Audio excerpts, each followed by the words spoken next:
திமுக அரசுடைய last budget அதே நேரத்தில் ஒரு முழு நீள பட்ஜெட் அப்படின்ற வந்துட்டு பார்த்தோம் அப்படின்னா திமுக அரங்கேற்றம் பண்ணியிருக்காங்க அப்படின்னு சொல்லலாம். ஸோ அவங்க பட்ஜெட் அப்படின்றத தாக்கல் பண்ணியிருக்காங்க அப்படின்னு சொல்லலாம். ஸோ 2026 எலெக்ஷன் அப்படின்றத வந்துட்டு பார்த்தோம் அப்படின்னா படு பயங்கரமான போட்டியாக இருக்கும் அப்படின்னு சொல்லி கணிக்கப்பட்டுக்கிட்டு இருக்கு அப்படின்னு தான் சொல்லணும். ஏன்னா ஒரு பக்கத்தில் ஆளுங்கட்சியாக இருக்கக்கூடிய திமுக, இன்னொரு பக்கத்தில் பார்த்தோம்னா சதறி கிடக்கக்கூடிய அதிமுக, புதுசாக வந்திருக்கக்கூடிய தாவேகா அப்படின்னு சொல்லிட்டு பார்த்தோம்னா இதோட சேர்ந்து நாத்தாக்கா அப்படின்ற ஒரு கட்சி அப்படின்னு சொல்லிட்டு 4 முனை போட்டி அப்படின்றது நிலவுது அப்படின்னு சொல்லப்படுது. என்னப்பா நாத்தாக்கால அவ்வளோ பெரிய கட்சியா அப்படின்னு சொல்லி கேட்டோம் அப்படின்னா அவ்வளோ பெரிய கட்சியோ இல்லையோ அரசியல் களத்தில் வந்துட்டு எப்பயுமே பார்த்தோம் அப்படின்னா அதிர்வலைகளை ஏற்படுத்தக்கூடிய கட்சிகள் நாத்தாக்காக்குன்னு சொல்லி ஒரு இடம் இருந்துகிட்டு இருக்கு அப்படின்னே சொல்லலாம். அதிமுகவும் முன்னாடி இருந்த வீரியத்தோட இல்லை அப்படின்றதுனால தாவேக்காக்கு வந்துட்டு பார்த்தோம் அப்படின்னா இந்த எலெக்ஷன் சரியான ஒரு வாய்ப்பு அப்படின்னு சொல்லி பார்க்கப்படுது அப்படின்னு தான் சொல்லணும். ஸோ இப்படி ஒரு இக்கட்டான சூழ்நிலையில பார்த்தோம் அப்படின்னா இந்த நிதியாண்டுக்கான பட்ஜெட் அப்படின்றது இருக்கு இல்லையா, அது நிதித்துறை அமைச்சராக இருக்கக்கூடிய தங்கம் தென்னரசு இன்னைக்கு தாக்கல் பண்ணியிருந்தாரு அப்படின்னே சொல்லலாம். ஸோ பலகட்ட எக்ஸ்பெக்டேஷன் அப்படின்றது இருந்ததுக்கு மத்தியில் பார்த்தோம் அப்படின்னா இந்த பட்ஜெட் அப்படின்றது தாக்கல் செய்யப்பட்டிருக்கு. இந்த பட்ஜெட்டில் இருக்கக்கூடிய சிறப்பு அம்சங்கள் என்ன, வழக்கம் போல வந்துட்டு பார்த்தோம் அப்படின்னா 10,000 கோடியில் நாங்கள் புதுசாக டைட்டில் பார்க் பண்ணுறோம், 10,000 கோடியில் பார்த்தோம் அப்படின்னா சாலைகளை விரிவாக்கம் பண்ணுறோம், 10,000 கோடிகள் அதுக்கு ஒதுக்குறோம், 10,000 கோடிகள் இதுக்கு ஒதுக்குறோம் அப்படின்னு சொல்லிட்டு வழக்கம் போல பட்ஜெட் அப்படின்றது வாரி அரைக்கப்பட்டிருக்கு. பட் சொன்னதெல்லாம் நடந்திருக்கா அப்படின்னு சொல்லி கேட்டோம் அப்படின்னா சொன்ன பட்ஜெட், அறிவிக்கப்பட்ட பட்ஜெட் தமிழ்நாட்டில் நிறைவேற்றப்பட்டிருந்துச்சு அப்படின்னா சிங்கப்பூர் மலேசியாவெல்லாம் தமிழ்நாடு எப்படியோ தூக்கி சாப்பிட்ருக்கோம் அப்படின்னே சொல்லலாம். ஸோ அவங்க வழக்கம் போல சொல்லுவாங்க, நம்மளும் வழக்கம் போல வீடியோஸ் போடுவோம், மக்களும் வழக்கம் போல நியூஸ் பேப்பரில் படிப்பாங்க, அவ்வளோதான் அடுத்த வருஷம் பட்ஜெட் அப்படின்றது வந்துடும். ஸோ இந்த வருஷ பட்ஜெட்டும் அந்த மாதிரி இருக்க போதா, இல்லை அதை தாண்டி இந்த வருஷ பட்ஜெட்டில் என்ன மாதிரியான விஷயங்கள் வந்துட்டு ஹைலைட் பண்ணப்பட்டிருக்கு அப்படின்னு சொல்லி தான் நம்ம பேச போகிறோம். ஃபர்ஸ்ட் ஆஃப் ஆல் வந்துட்டு பார்த்தோம் அப்படின்னா இந்த மும்மொழி கொள்கை அப்படின்னு சொல்லி வந்ததுலேருந்தே வந்துட்டு திமுக தமிழ் இருக்கு இல்லையா, தமிழை தூக்கி பிரிச்சிருக்காங்க அப்படின்னே சொல்லலாம். அது இந்த பட்ஜெட்லையும் ரிஃப்ளெக்ட் ஆயிருக்கு அப்படின்னு தான் சொல்லணும். ஏன்னா இந்திய ரூபாயினுடைய லட்சணையான அந்த சிம்பிளையே மாற்றி பார்த்தோம் அப்படின்னா ரூ அப்படின்றதுக்கு வந்துட்டு முக்கியத்துவம் அப்படின்றத கொடுத்துருந்தாங்க. ஸோ அதோட மட்டும் நிப்பாட்டாமல் பார்த்தோம் அப்படின்னா பட்ஜெட்லையும் தமிழுக்கு அப்படின்னு சொல்லிட்டு அதிகப்படியான முக்கியத்துவம் கொடுக்கப்பட்டிருக்கு அப்படின்னே சொல்லலாம். திருக்குறள் இருக்கு இல்லையா, திருக்குறளை வந்துட்டு புதுசாக 45 மொழிகளில் டிரான்ஸ்லேட் பண்ணுறதுக்காக மட்டும் கிட்டத்தட்ட 133 லட்சம் அப்படின்றது ஒதுக்கப்பட்டிருக்கு அப்படின்னு தான் சொல்லணும். அது மட்டும் இல்லாமல் பார்த்தோம் அப்படின்னா இங்கே தமிழ்நாடு மாவட்டங்கள் இருக்கு இல்லையா, இங்கே நடக்கக்கூடிய புத்தக கண்காட்சி மாதிரியே வெளிநாடுகளிலும் லைக் துபாய், சிங்கப்பூர், மலேசியா இருக்கு இல்லையா, அங்கேயும் வந்துட்டு புத்தக கண்காட்சி நடத்துறதுக்கு அப்படின்னு சொல்லிட்டு மட்டும் 2 கோடி ரூபா அப்படின்றது ஒதுக்கீடு பண்ணியிருக்காங்க. ஸோ செஸ் ஒலிம்பியாட் மாதிரியே வந்துட்டு பார்த்தோம் அப்படின்னா தமிழுடைய பெருமையும் சிறப்பையும் வந்துட்டு சிறப்பிக்கக்கூடிய வகையில் உலகம் ஃபுல்லாக இருக்கக்கூடிய தமிழர்களுக்கு வந்துட்டு பார்த்தோம் அப்படின்னா தமிழ் ஒலிம்பியாட் அப்படின்னு சொல்லிட்டு ஒரு போட்டி நடத்தப்படும்.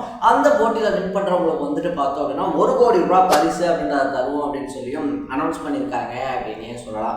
ஸோ இதுக்கு அடுத்ததான் ஹைலைட்டாக படக்கூடிய விஷயம் என்ன அப்படின்னு சொல்லி கேட்டோம் அப்படின்னா சென்னையில் மக்கள் தொகை பெருக்கம் அப்படின்றது இருக்கு இல்லையா, அது வந்துட்டு அதிகமாகிக்கிட்டே இருக்கிறதுனால அதிநவீன வசதிகளோட உள்கட்டமைப்போட பார்த்தோம் அப்படின்னா 2000 கோடி ரூபாய் செலவில் புதிய நகரம் அப்படின்றது உருவாக்கப்படும் அப்படின்னு சொல்லியிருக்காங்க. இது பட்ஜெட்டில் எல்லாத்தையுமே புருவத்தை உயர்த்தி பார்க்க வச்சிருக்கு அப்படின்னு தான் சொல்லணும். ஏன்னா எல்லாரும் சென்னை சென்னை சென்னை அப்படின்னு சொல்லி சென்னையை நோக்கி படையெடுத்ததுனால பார்த்தோம் அப்படின்னா இங்கே எக்கச்சக்கமான பாப்புலேஷனாக இருந்தாலும் சரி, இல்லைன்னா டிராஃபிக் இஷ்யூவாக இருந்தாலும் சரி, சென்னையில் வந்துட்டு கார் பார்க்கிங் கூட இஷ்யூஸ் அப்படின்றது இருந்துகிட்டு இருக்கு அப்படின்னே சொல்லலாம். ஸோ கார் பார்க்கிங் வச்சிருக்கவங்க மட்டும் கார் வாங்கினா போதும் அப்படின்னு சொல்லிட்டு மாநகராட்சியில் முடிவெடுக்கக்கூடிய விதத்தில் வந்துட்டு அங்கே இஷ்யூஸ் அப்படின்றது கிரியேட் ஆயிருக்கு.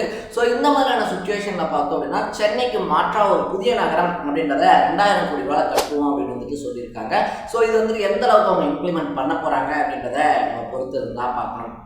இதுக்கப்புறமா பார்த்தோம் அப்படின்னா பள்ளி கல்வித்துறை இருக்கு இல்லையா, ஸோ ஒன்றிய அரசோட தொடர்ந்து வந்து மோதல் போக்கு அப்படின்றத நீடிச்சுக்கிட்டு இருந்த அந்த பள்ளி கல்வித்துறைக்கு வந்துட்டு பார்த்தோம் அப்படின்னா கிட்டத்தட்ட 46,767 கோடி ரூபா அப்படின்றத ஒதுக்கியிருக்காங்க. தமிழக பட்ஜெட்லேயே வந்துட்டு அதிகப்படியான தொகை அப்படின்றது இந்த டைம் பள்ளி கல்வித்துறைக்கு ஒதுக்கப்பட்டிருக்கு அப்படின்னு தான் சொன்னோம்.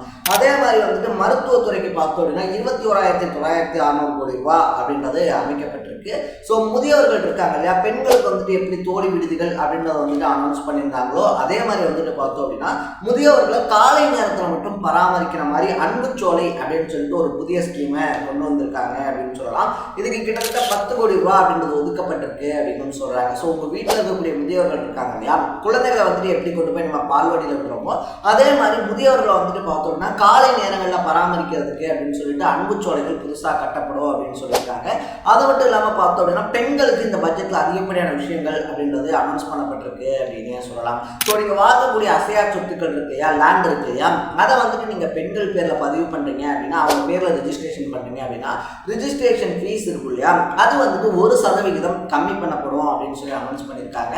அது மட்டும் இல்லாமல் இது வரைக்கும் வந்துட்டு மகளிர் சுய உதவி குழுக்கள் இருக்கு இல்லையா, அதில் இல்லாதவங்க மகளிர் சுய உதவி குழுக்களை சேர்த்து அவங்க கடன் அப்படின்றத பார்த்தோம்னா கிட்டத்தட்ட 35,000 கோடி ரூபாய் கடன் வரைக்கும் கொடுத்து அவங்க வந்துட்டு தொழில் முனைவோராக மாற்றுறதுக்கான நடவடிக்கை அப்படின்றது எடுக்கப்படும் அப்படின்னு சொல்லியிருக்காங்க.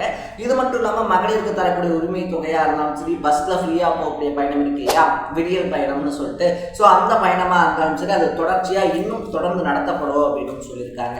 ஸோ வீட்டு வசதித்துறையை பொறுத்த வரைக்குமே வந்துட்டு பார்த்தோம் அப்படின்னா கிட்டத்தட்ட 3,500 கோடி ரூபாய் செலவில் வந்துட்டு புதுசாக வீடுகள் அப்படின்றத கட்டுவோம் அப்படின்னு அனௌன்ஸ் பண்ணியிருக்காங்க.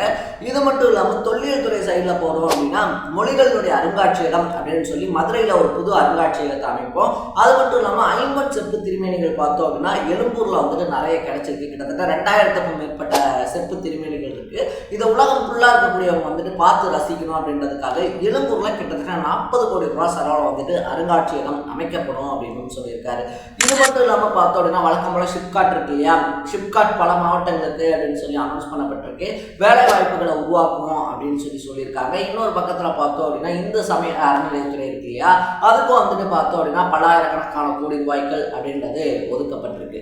இது எல்லாத்தையும் தாண்டி ஹைலைட்டாக பார்த்தோம் அப்படின்னா கிட்டத்தட்ட 9 லட்சம் கோடியாக இருக்கக்கூடிய தமிழ்நாட்டினுடைய கடனை 10 லட்சம் கோடியாக வந்து மாற்றுறதுக்காக இந்த வருஷம் கடன் வாங்கக்கூடிய அந்த டார்கெட் அப்படின்றது 1,10,000 கோடியாக நிர்ணயிக்கப்பட்டிருக்கு அப்படின்னே சொல்லலாம். ஸோ அரசு அதிகாரிகள்ல இருந்து நிறைய பேர் வந்துட்டு பார்த்தோம் அப்படின்னா பலரும் பல திட்டங்கள் அப்படின்றத எதிர்பார்த்திருந்த சுச்சுவேஷனில் நம்ம இப்போ ஹைலைட்டாக சொல்லியிருக்கக்கூடிய இந்த ஒரு சில திட்டங்களை தவிர வேறு எதுவுமே வந்துட்டு பார்த்தோம் அப்படின்னா பட்ஜெட்டில் சொல்லிக்கும்படியாக இல்லை அப்படின்றதான் மக்களுடைய கருத்தாகவும் அரசியல் விமர்சகருடைய கருத்தாகவும் இருக்குது அப்படின்னே சொல்லலாம். ஸோ நீங்கள் இந்த பட்ஜெட்டை எப்படி பார்க்குறீங்க? இந்த ஸ்கீம் நல்லா இருக்குப்பா, இந்த ஸ்கீம் நீ சொல்ல மறந்துட்டேன் அப்படின்னு சொன்னீங்க அப்படின்னா அந்த ஸ்கீம் என்ன அப்படின்றத கமெண்ட்டில் போட்டு இதே மாதிரி அப்பப்போ அப்டேட்டாக போயிட்டுக்கூடிய விஷயங்கள், அது கரண்ட் அஃபேர்ஸாக இருந்தாலும் சரி, பாலிடிக்ஸாக இருந்தாலும் சரி, ஸ்போர்ட்ஸாக இருந்தாலும் சரி, அப்பப்போ அப்டேட்டாக போயிட்டுக்கூடிய விஷயங்களை நீங்கள் தொடர்ந்து தெரிஞ்சுக்கணும் அப்படின்னு ஆசைப்பட்டீங்கன்னா மறக்காம சேனலை ஃபாலோ பண்ணி சப்ஸ்கிரைப் பண்ணிக்கோங்க. நாளைக்கு இதே மாதிரி இன்ட்ரெஸ்டிங்கான வீடியோவில் சந்திக்கலாம். தட பை பை.